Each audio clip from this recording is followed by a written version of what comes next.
میرے نبی نے فرمایا میں نے سب کا حق ادا کر دیا ہے، ابو بکر کا ادا نہیں کر سکا، اس کا حق میرا اللہ ہی ادا کرے گا۔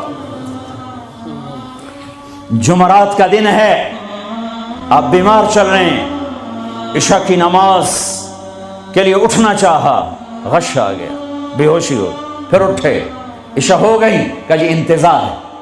اٹھنے لگے، پھر گر گئے، پھر اٹھے، عشاء ہو گئی، کہا جی انتظار ہے، اٹھنے لگے، پھر گر گئے، پھر اٹھے، عشاء ہو گئی، کہا جی انتظار ہے، کہا ابو بکر سے کہو نماز پڑھائے۔ ابو بکر پچھلی صف میں تھے، عمر پہلی صف میں تھے، تو لوگوں نے کہا نماز ہی پڑھانی، انہوں نے عمر کو آگے کر دیا۔ عمر نے کی اللہ اکبر، ہے میرے نبی بیماری میں پکارے، ابو بکر کو آگے کیا جائے، میرے اللہ کا فرمان ہے، میرے مصلی پر ابو بکر کے سوا کوئی نہیں کھڑا ہو سکتا۔ ہجرت کی رات میرے نبی نکلے تو ابو بکر کبھی آگے چلتے، کبھی پیچھے چلتے، کبھی آگے چلتے، کبھی پیچھے چلتے۔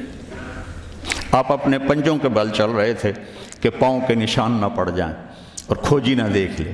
تو پھر آپ نے فرمایا ما لکا یا ابا بکر، ابو بکر کیا ہوا ہے، کبھی آگے آ جاتے ہو، کبھی پیچھے ہو جاتے ہو؟ کہا یا رسول اللہ، جب مجھے خیال آتا ہے آگے کوئی چھپا ہوا دشمن وار نہ کر دے تو میں آگے ہو جاتا ہوں کہ میرے اوپر آئے، آپ پہ نہ آئے، اور جب مجھے خیال آتا ہے پیچھے سے کوئی آ کے حملہ نہ کر دے تو میں بھاگ کے پیچھے ہو جاتا ہوں کہ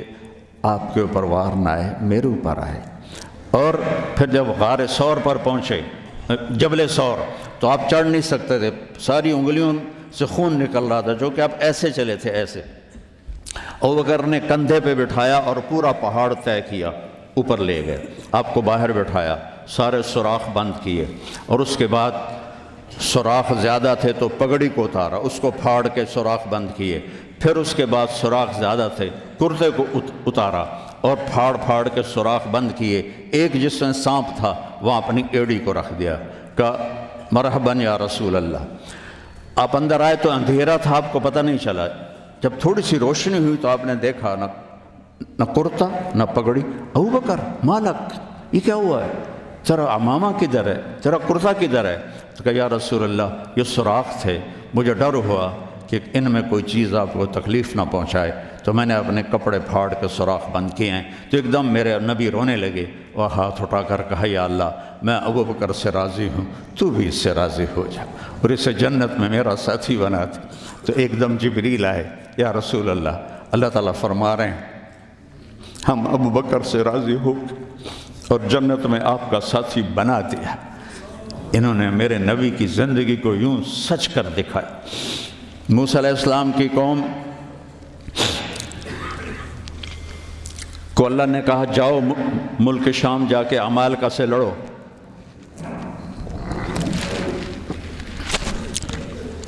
ان کا اذهب انت وربک فقاتلا، تو جا تیرا رب جائے، ہم نہیں لڑتے۔ اور بدر کے لیے جب آپ نے پوچھا بولو کیا کرنا ہے، تو مقداد ابن اسود نے کہا اذا لا نقول كما قالت بنو اسرائیل اذهب انت وربك فقاتلا بل نقاتل امامك وخلفك وعن يمينك وعن شمالك۔ یا رسول اللہ ہم بنو اسرائیل نہیں ہیں کہ کہیں جا اور تو تیرا رب لڑے، ہم آپ کے آگے لڑیں گے، پیچھے لڑیں گے، دائیں لڑیں گے، بائیں لڑیں گے، ہماری لاشوں سے گزر کر وہ جائیں گے۔ بنو اسرائیل نے سمندر پار کیا، آگے پتھر کے بت کی پوجا ہو رہی ہے، یا موسیٰ اجعل لنا الہا کما لہم آلہہ، یا اللہ موسیٰ ایک خدا ہمیں بھی لے کر دو اس جیسا۔ یہ بنو اسرائیل ہیں، اور میرے نبی کا انتقال ہوتا ہے پیر کے دن، اور ابو بکر صدیق اوالی گئے ہوئے ہیں، ان کو خبر ملتی ہے تو وہ بھاگے ہوئے آتے ہیں اور آپ کے چادر ہٹا کر آپ کا ماتھا چومتے ہیں اور گرم گرم آنسو ماتھے پہ گرتے ہیں، وا خلیلا وا صفیہ وا نبیہ۔ اور اس کے بعد آپ مسجد میں جاتے ہیں تو شور و فغاں ہے، اور عمر تلوار لے کے کھڑے ہیں، جو کہے گا اللہ کا رسول فوت ہو گیا میں اس کو قتل کر دوں گا، وہ اللہ کے پاس گئے ہیں، وہ واپس آئیں گے۔ تو ابو بکر ممبر پر آئے، کہا عمر اقعد، کھڑے ہوئے آدمی کو کہنا ہو بیٹھ جاؤ تو اقعد،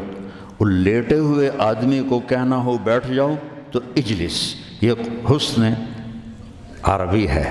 کہ ہر حیت کے لیے الگ لفظ ہے، کھڑے کے لیے اقعد لیٹے ہوئے کے لیے اجلس، عمر اقعد،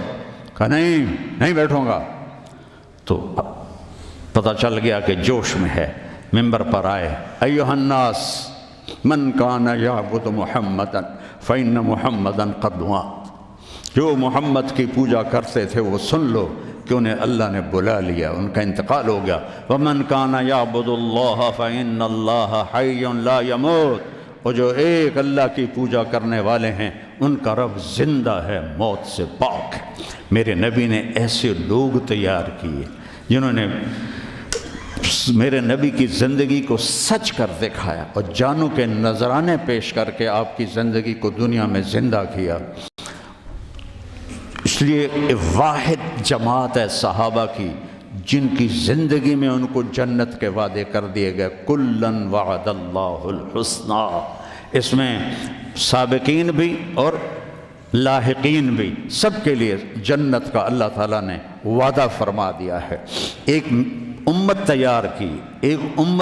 کی، سارے قرآن نہیں پڑھے ہوئے تھے، حضرت خالد بن ولید نے فجر کی نماز پڑھائی، تھوڑی سی آیات ایک جگہ سے پڑھی، تھوڑی سی ایک جگہ سے، تھوڑی سی ایک جگہ سے، اس طرح کر کے انہوں نے نماز مکمل کی، اور نماز کے بعد کہنے لگے لقد شغلنی الجہاد عن القرآن، بھائی معاف کرنا، جہاد کی وجہ سے میں تو قرآن بھی نہیں پڑھ سکا۔